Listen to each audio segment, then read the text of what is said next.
ফের রাজ্যের বিরোধী দলনেতা শুভেন্দু অধিকারীকে নিশানা করলেন ক্যানিং পূর্বের বিধায়ক শওকত মোল্লা। বিধায়ক তথা রাজ্য তৃণমূলের সাধারণ সম্পাদক শওকত মোল্লা রবিবার ২রা মার্চ ক্যানিং পশ্চিম বিধানসভা কেন্দ্রের রায়বাঘিনী হাই স্কুল মাঠে আয়োজিত রাজনৈতিক কর্মী সম্মেলনের মঞ্চে বক্তব্য রাখতে গিয়ে শুভেন্দু অধিকারীকে নিশানা করেন শওকত। এমনকি শুভেন্দু অধিকারীকে আদালতে টেনে নিয়ে যাওয়ারও হুঙ্কার দেন শওকত মোল্লা। ক্যানিং থেকে কাশ্মীরি জঙ্গি গ্রেপ্তার হওয়ার পর শুভেন্দু অধিকারী শওকত মোল্লার নাম জড়িয়েছিলেন সেই ঘটনায়। এর পরিপ্রেক্ষিতে আদালতে শুভেন্দু অধিকারীকে দেখে নেওয়ার হুঁশিয়ারি, তার বিরুদ্ধে মানহানির মামলা করার কথা জানিয়েছিলেন এবং সেই মতো মামলা করেন শওকত মোল্লা। এই প্রসঙ্গেই বক্তব্য রাখতে গিয়ে শওকত মোল্লা শুভেন্দু অধিকারীকে গদ্দার থেকে শুরু করে নানা কদর্য ভাষায় আক্রমণ করেন, এমনকি তাকে আদালতে টেনে নিয়ে যাওয়ারও হুমকিও দেন। শোনাবো শওকত মোল্লার সেই বক্তব্য।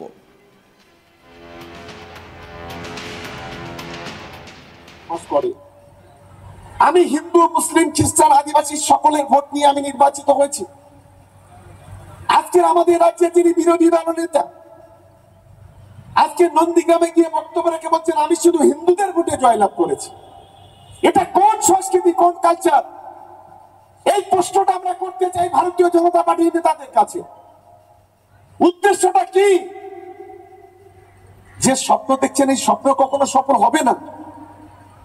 আমরা এই বাংলায়, যে বাংলায় আমরা জন্মেছি, সেই বাংলায় নেতাজি সুভাষচন্দ্রের মতো মানুষ জন্মগ্রহণ করেছিল, যে বাংলায় রাজা রামমোহন রায় জন্মগ্রহণ করেছিল, যে বাংলায় নজরুল ইসলাম জন্মগ্রহণ করেছিল, যে বাংলায় রবীন্দ্রনাথ ঠাকুর, যে বাংলায় প্রীতিলতা ওয়াদ্দেদার থেকে শুরু করে মহান মনীষীরা জন্মগ্রহণ করেছিল। তারা কখনো জাতপাতের কথা বলেনি, তারা কখনো ধর্ম বর্ণের কথা বলেনি, তারা হিন্দু মুসলমানের বিভাজনের কথা বলেনি।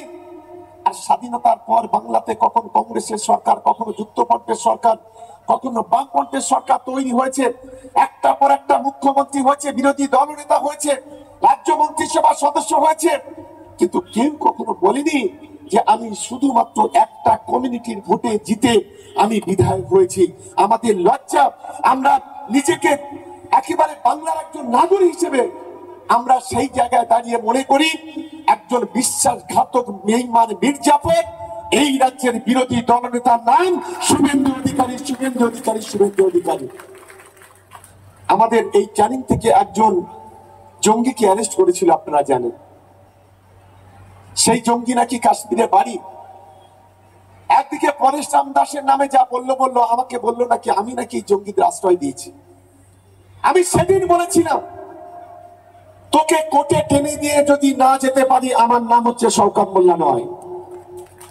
ওর বিরুদ্ধে মানহানি কেস করেছি। 22 তারিখে কেসের ডেট ছিল। হাইকোর্টে শেখর বসু থেকে শুরু করে 14 জন উকিল দিয়ে 8 সপ্তাহের জন্য স্টে করেছে। আমি যদি বেঁচে থাকি তোকে কোর্টে টেনে নিয়ে যাবো, এর নাম হচ্ছে শওকত মোল্লা। এটা অন্তত মনে রাখিস। আমার নেতার নাম মমতা বন্দ্যোপাধ্যায়, আমার নেতার নাম অভিষেক বন্দ্যোপাধ্যায়। তাই আমরা তৃণমূল কংগ্রেসের কর্মী, ভয় দেখিয়ে কোনো লাভ নেই। তুমি যতই আমাদের ধমকাবে চমকাবে ততই আমরা গর্জে উঠবো। তুমি সিবিআই বলো, ইডি বলো, ইনকাম ট্যাক্স বলো, তোমার যত শক্তি আছে ব্যবহার করো, কিন্তু তৃণমূল কংগ্রেসের নেতা কর্মীদের দমানো যাবে না। এটা অন্তত তোমার মনে রাখা উচিত, এটা অন্তত মনে থাকাই উচিত। তাই ক্যানিং পূর্ব বলে, ক্যানিং পশ্চিম বলে, আমি মনে করি দুটো বিধানসভার মধ্যে একটা কম্পিটিশন চলছে, কে কত ভোটে রেজাল্ট করবে। যে যাত্রা আজকে শুরু করলো আজকের আমাদের ছোট ভাই পরেশ আপনাদের সঙ্গে নিয়ে, তারপরে বর্ষা, তারপরে ঈদ, তারপরে পূজা, তারপরে ভোটের ঘন্টা, চোখে চোখ রেখে লড়াই করতে হবে। মমতা বন্দ্যোপাধ্যায়কে চতুর্থবারের জন্য মুখ্যমন্ত্রী করতে হবে। ভাওতাবাদ চিটিংবাজদের কথা বাদ দিন। এরা 2021-এ ওরকম বড় বড় কথা বলেছিল। আর আমরা মনে করি আমাদের দলের সম্পদ হলো আমাদের নেতারা, আমাদের দলের কর্মীরা। এটা মমতা বন্দ্যোপাধ্যায় বলেন। শুধু বিরোধী দলনেতাকে নয়, নাম না করে ভাঙড়ের আইএসএফকেও কটাক্ষ করেন তিনি। শওকত বলেন ধর্মের ভিত্তিতে ভোট করার চেষ্টা করছে বিজেপি আইএসএফ, এমনই দাবি করেন শওকত মোল্লা। অর্থাৎ ভোট ভাগাভাগির একটা আশঙ্কার কথা শোনা গেল শওকত মোল্লার মুখে। শুনুন।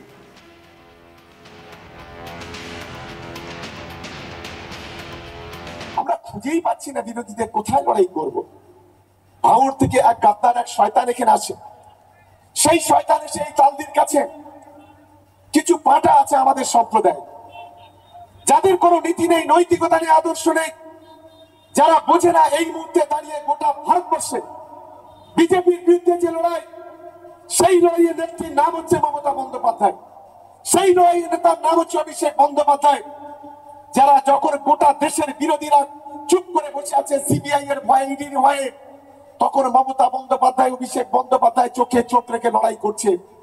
আমি তাই আপনাদের কাছে অনুরোধ করব, বিশেষ করে আমি একজন সংখ্যালঘু পরিবারের সদস্য, এই ক্যানিং পশ্চিম বিধানসভাতে যারা আইএসএফ এর দু চারটে আছে, আমি তাদের বলি, তোমাদের যিনি নেতা ভাঙড়ের শেকড়টাকে যদি উপড়ে না দিতে পারি, আমার নাম শওকত মোল্লা নয়, এটা অন্তত তোমাদের মনে রাখা উচিত। ওই ভাঙতাবাজির পিছনে ছুটে লাভ নেই, ও নিজের স্বার্থ ছাড়া কিছু বোঝে না।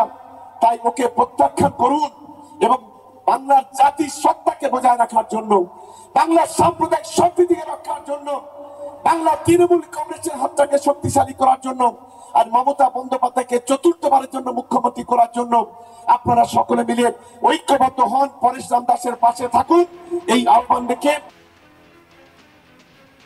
ক্যানিংয়ে যে কর্মী সম্মেলন, সেই কর্মী সম্মেলন থেকে শওকত মোল্লা তিনি তো শুভেন্দু অধিকারীকে বার্তা দিচ্ছেন, তাকে আইনিভাবে দেখে নেওয়ার হুঁশিয়ারি দিচ্ছেন, কিন্তু এই মঞ্চ থেকেই অপর বিধায়ক, তৃণমূল কংগ্রেসের আরেক বিধায়ক পরেশরাম দাস, তিনি পুরস্কার ঘোষণা করার জন্য প্রতিশ্রুতি দিচ্ছেন। তিনি বলছেন যে তাকে যদি জেতাতে যেই বুথ সব থেকে বেশি লিড দেবে, সেই বুথের কর্মীদের জন্য 1 লক্ষ টাকা পুরস্কার ঘোষণা, এবং দ্বিতীয় সর্বোচ্চ লিড যেই বুথে দেওয়া হবে সেই বুথের জন্য 75,000, তৃতীয় সর্বোচ্চ লিডের জন্য 50,000। প্রকাশ্য মঞ্চে পরেশরাম দাস তিনি এইরকম টাকার কথা ঘোষণা করছেন। যদিও এটা নিয়ে কিছুটা অস্বস্তিতেই দেখা যায় শওকত মোল্লাকে। যখন তাকে প্রশ্ন করা হয় তিনি বলেন সেটা পরেশের নিজস্ব বিষয়, ও ব্যক্তিগতভাবে বলেছে, কি বলেছে সেটা ওই জানে, দলের এর ব্যাপারে কোনো মত নেই বা দল এ ব্যাপারে কোনো কিছু বলবে না।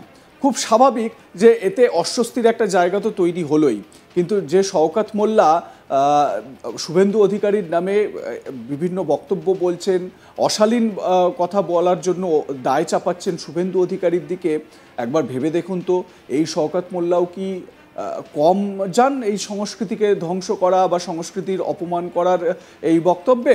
কারণ এর আগে বিভিন্ন সময় এই শওকত মোল্লা কিন্তু এমন অনেক বিতর্কিত মন্তব্য করেছেন, বিতর্কিত কথা বলেছেন, যেটা কিন্তু আমাদের সংস্কৃতির সঙ্গে খাপ খায় না।